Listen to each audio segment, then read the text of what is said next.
Two Trump administration officials and a Trump aide tell Rolling Stone they have done some stockpiling of their own in recent weeks or months. They know others working in Republican politics, inside and outside the administration, who are doing the same.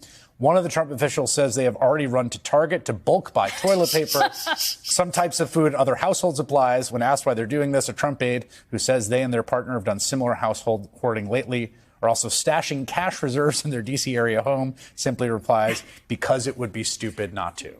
Well, to be fair, Doge has also been responsible for toilet paper shortages at some of the federal agencies. Oh, that's true, yes, because they cut off some contracts. So I think we've talked about this before. So even without the tariffs, people might be worried about their paper products. But in this case, again, all of this is so strange because we're in this period of uncertainty because of the lag that happens with supply chains. So we're all kind of pacing out what this is going to be. There was a bunch of bulk ordering that happened. We got the first ship today, sort of arriving, I think, the last ship that's like pre-tariff. Yeah.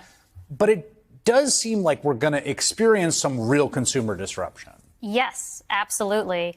Not only because prices are likely to go up, but because we're going to have vacant shelves probably pretty soon. A lot of the stocking up that's happened has happened with these durable goods, things that are not perishable, right?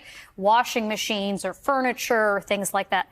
The real pain that's going to come sooner is going to be on things that companies can't stock up on, like groceries, right? So for whatever reason, Donald Trump put a new tariff on tomatoes, Mexican tomatoes, quite recently. So that will have an effect. It will show up very soon at the grocery store. So consumers are going to feel this pretty quickly.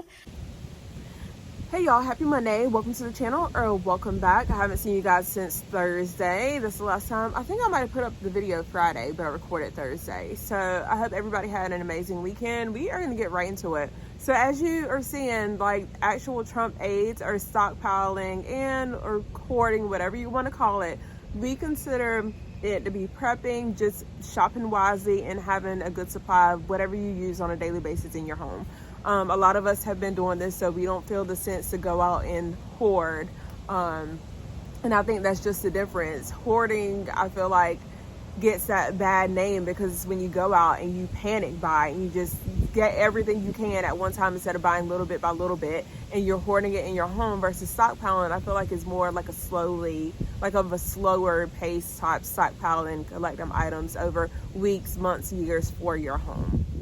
I think it's very telling that these Trump aides are saying that they're doing the stockpile and everything of their homes because they have like insider information that we don't. And like I said, once something hits mainstream news, it's always like 10 times worse. And I'm always going to say that, like, no matter what you hear on mainstream, whatever they're saying is going to be 10 times worse, especially when it comes to something like this. So they're the ones that are behind the closed doors and behind the meetings and things like that. So if they're sensing that, then that should just be an eye-opener for everybody who hasn't prepped or doesn't want to believe what's going on is actually happening. It's so funny that everybody still is going right towards the paper products. Like, forget the food, forget whatever else, you're going right towards like toilet tissue. And some of this stuff is made right here in the United States. So to hoard that and to not hoard food, because again, if you don't have like food, you can't go to the bathroom anyway. So it doesn't make a lot of sense to me. What we need to be working on, especially being that we're going into recession or we're entering a depression,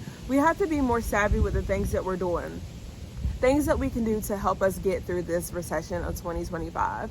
You want to make sure that you do small things like have cash on hand. Go to the bank and don't keep all your money in the bank. Stash it throughout places in your home, or even safe spots if you have second locations or anywhere that you feel comfortable keeping that money. Make sure you're getting that money and make sure you're getting it in smaller bills. You don't want to be walking around with $50 bills and $100 bills, $20 bills. You want it in the smaller denominations. So $1, heck, even $2 bills, $5 bills. That way, if somebody's not able to give you change, and this is just stuff you want to have in general, regardless, just because, there could be a power outage or whatever, and you want to be able to you still want to be able to purchase things from your grocery store or from a person on the street if you need to. Also, what you want to do, cut out expensive things that you're not using, like cable, things like that. There's no need of having 3 and 4 and 4 and 5 streaming networks. If you're using Amazon Prime or you're using Netflix or Disney, Hulu, there's so many different ones. Pick one and stick to it. Whatever gives you the most bang for your buck, consider just using that. Also, in addition to like household goods that we use, things like paper towels and tissue take up a lot of money and they're so pricey nowadays.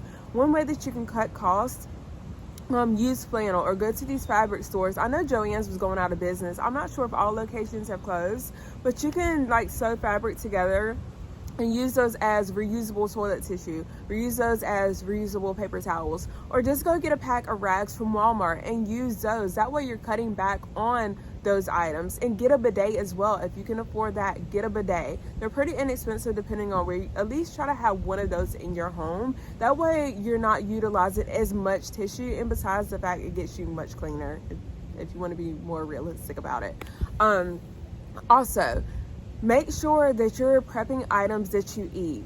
If you eat rice, make sure you're getting that, your flour and everything, because I feel like 2020, a lot of people were starting to bake and learn how to make bread. And plus, like bread, a lot of people are into making bread anyway. So those are items that you might see flying off the store shelves.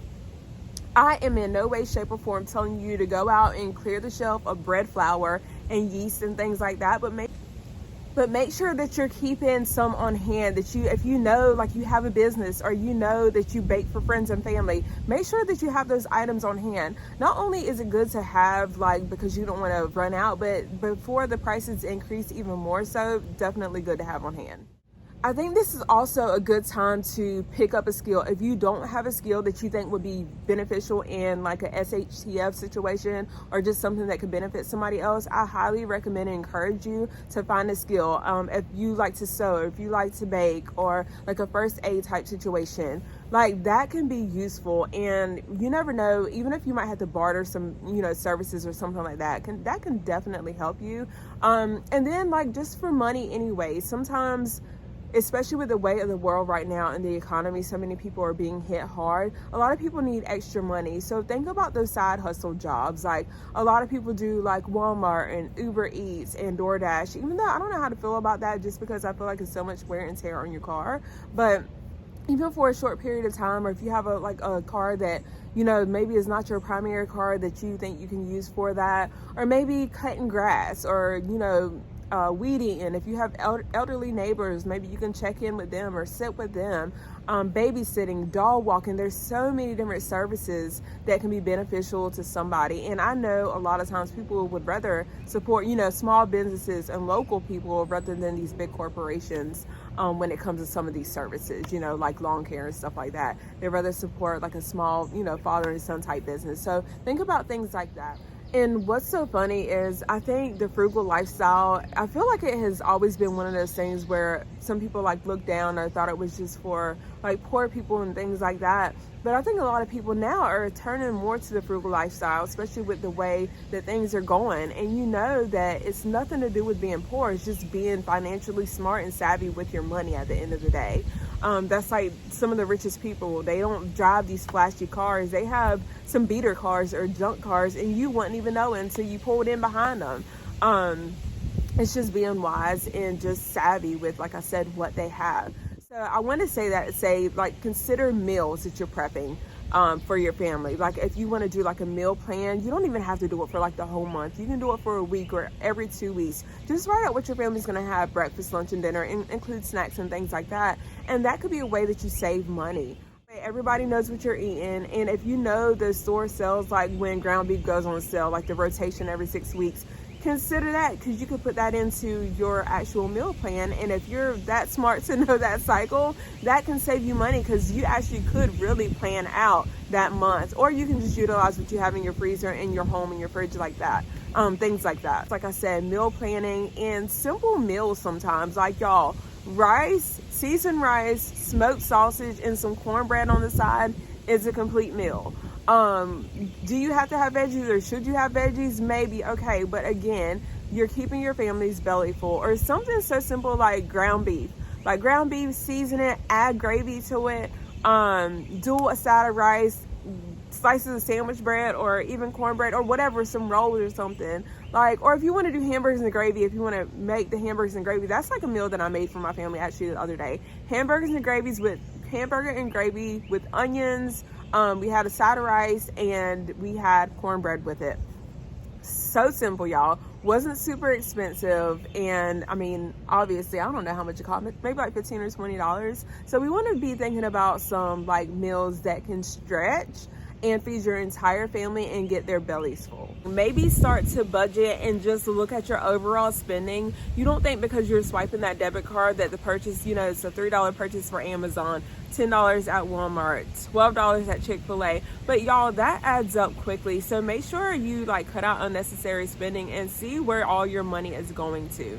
That's definitely going to help you during a time like this. One last thing before I get off of here, you guys make sure to check out your local library. Somebody actually left me a comment that their local library actually has seeds that they give away, so may want to check that out. As well as the library is just a great resources for books, for skills and things like that. You can always check out a book, read it, see if you like it before you actually make that purchase for yourself. So I'm going to go ahead and wrap this video up. You guys make sure to leave a comment down below. Let me know what you think about all of this and what you're doing to help your family during this time and what you're doing to cut costs. But take care, stay safe, and I will see you guys in the next video.